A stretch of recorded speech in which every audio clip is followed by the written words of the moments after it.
Alright, now today, before we get into some giant nether changes that'll shake up the Happy Ghast update big time, an interesting surprise end update, beautiful shadows, and even more. Before we get into all of that today, I'd like to kick everything off with the brand new saddle update 2.0. Inside of this update, a little bit of leather, tiny bit of iron, and we've gone ahead and done it. This saddle is now craftable on Bedrock Edition. On Java, at least, this was stated to be the final gigantic change for this new update, and oh my gosh, it's just as beautiful over here, except, hold up a minute, does that horse animation look completely different on Bedrock? Gosh, that boy look quick, is speedy. Now, on top of that amazing update, we can also use a pair of shears on anything that has a saddle now, and the saddle will be de-equipped. Simply use a saddle on any mob, the saddle will straight up be equipped as well.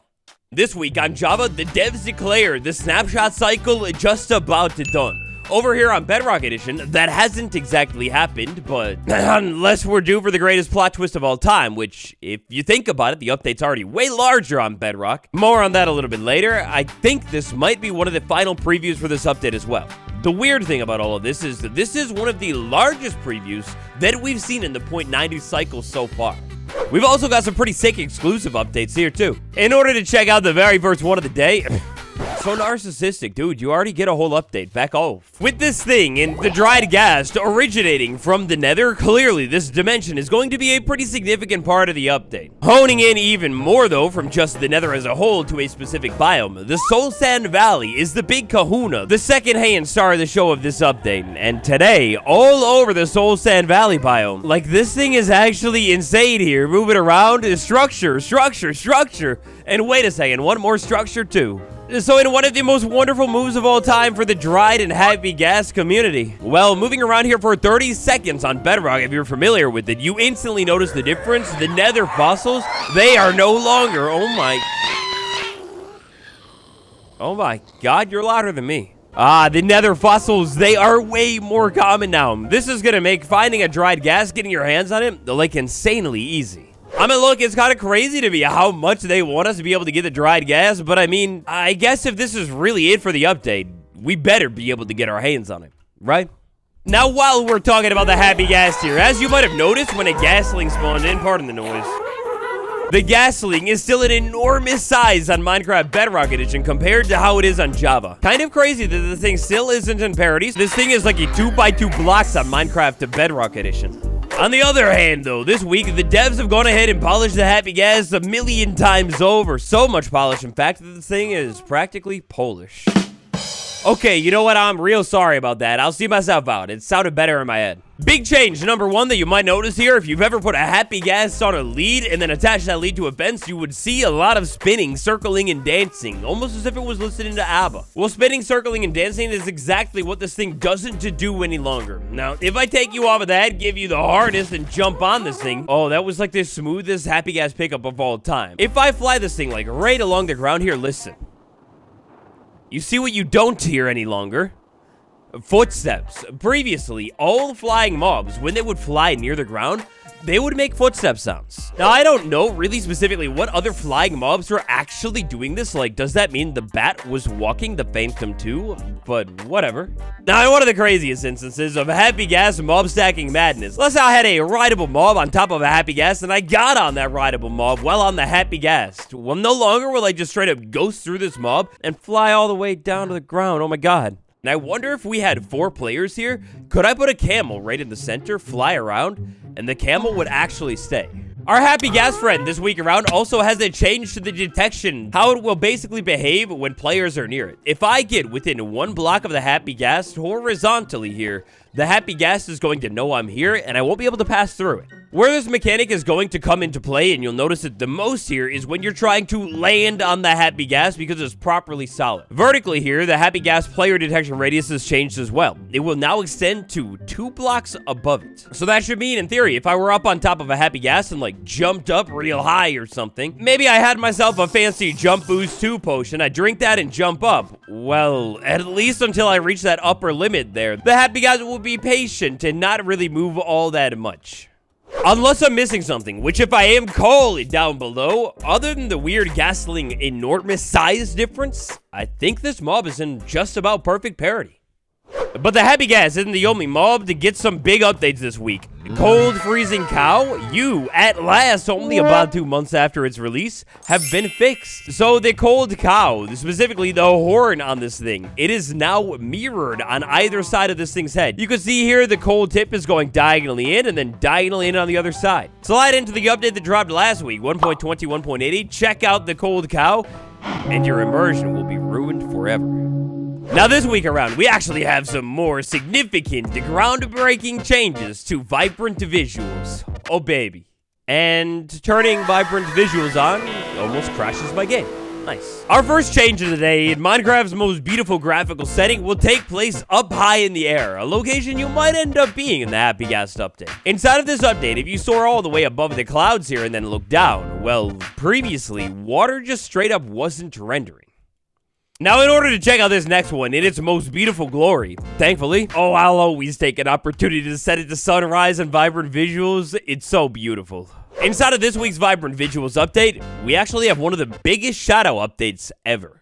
So here in my world, as the sun slowly begins to rise, a huge difference is going to be noticed almost immediately, at least as soon as the sun's rays can begin to touch things that I'm placing down on the ground here. Our big difference here is going to be with how shadows are actually created in casts at both sunrise and sunset. Oh my god, Camel, you look good.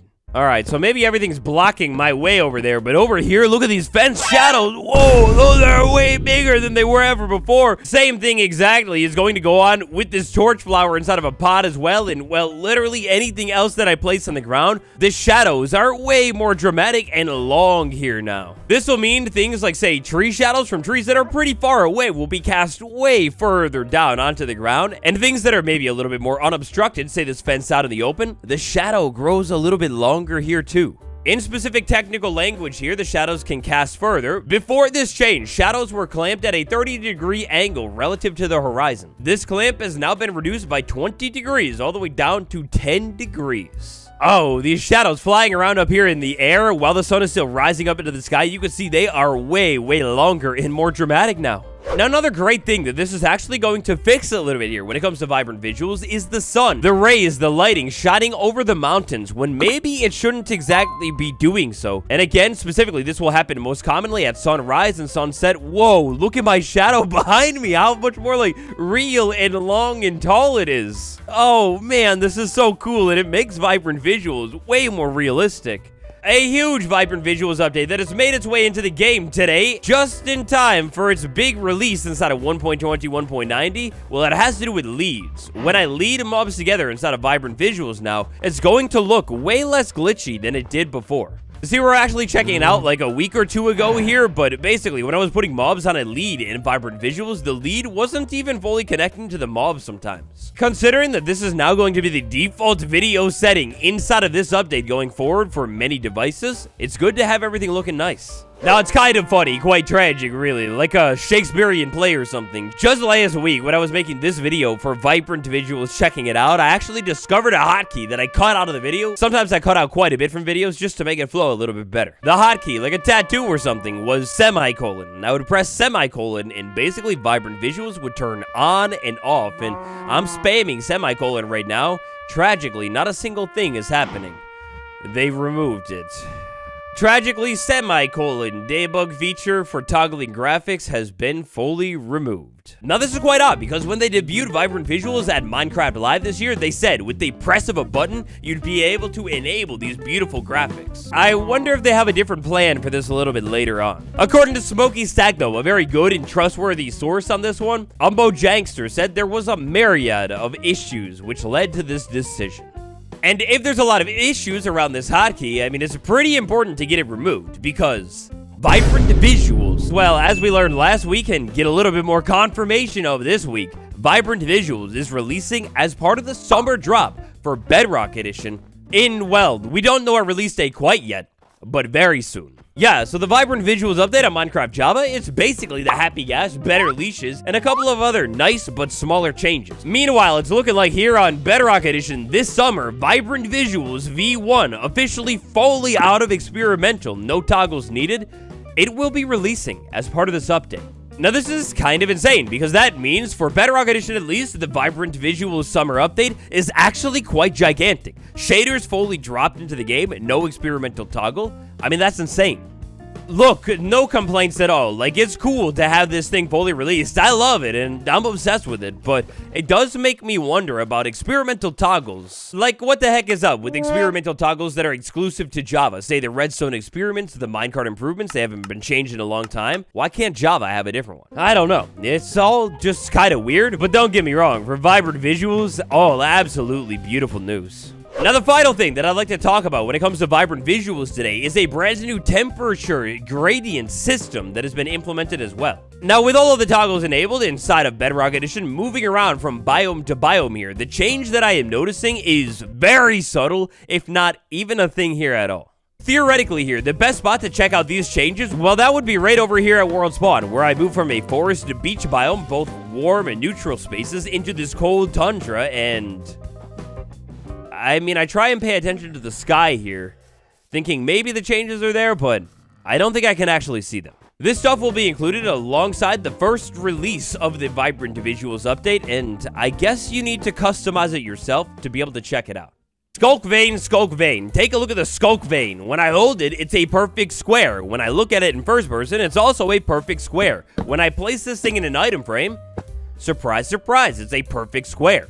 It wasn't always this way, though. Check this out. This monstrosity is from Minecraft Bedrock Edition in just the previous week. This sculk vein was absolutely insane. I always talk about lost media with these previews and whatever. I was so lucky to grab this footage of the sculk vein beforehand because this is insanely weird. And look, I'm trying to not overthink it, but why was the sculk vein that crazy looking in the first place? What in the world? Huh? Now this week, we have a very, very interesting change to the end, alongside another recent change to the end that we'll be taking a look at in a little bit more depth sometime soon. It's pretty big. Well, out here in the end gateway specifically. Let's see if I'm lucky enough to be able to find one out here. They spawn so sparsely. Never mind, I give up. Whoa, wait a second, that's a crazy glitch. Just no gateway on that one? Okay. The dragon, Sweet Jean. When I take her out, an end gateway will pop up somewhere over here. And the end gateway, this contraption right here, is the thing that has a recalculation with its spawning. So previously here, this thing, because of its spawning and how it worked, where it would drop you on the other side of this thing, it was actually decently easy to just straight up fall off of this thing and maybe land in the void. Well, now the developers, seemingly for no reason at all other than quality of life, have recalculated where this thing will actually drop you into the world. So this one is kind of a perfect instance. Check this out. It's floating clearly over the void. If I go ahead and travel through this thing to the other side of it, well, then I'm placed on the ground right down below it. But then I go ahead and I'll pull this off in survival, go ahead and use this thing from the other side. This should land me over the void, but no. Because of this new calculation thing, I'm actually put off to the side of this thing, basically on the nearest platform, solid ground. This is kind of crazy, and I can't help but wonder if maybe there's some kind of reason we'll be wanting to use these things more sometime soon. Last and definitely not least, especially if you've heard it, music discs. The music updates, they're the same, but also not. So pausing the game, tapping on settings, going over to sound settings. We do not have those cool music toggles that Java just got, where you can like basically make the music loop continuously, so that's sad. But we do have all of the new ambient tracks that will play throughout your world, and the brand new music disc called Tears. You'll be able to pick this music disc up just like how you will on Java, by taking a ghast out with a fireball. Minecraft preview, bunch of numbers. What do you make of it? Do you think this gateway stuff means anything? For even more of the Happy Gas Summer updates, smash like, subscribe, and check out the playlist on the end card. Join the Meme Members Club today for some exclusive content. There's a link to it down below. Thank you so much for watching. I'll see you tomorrow. Goodbye.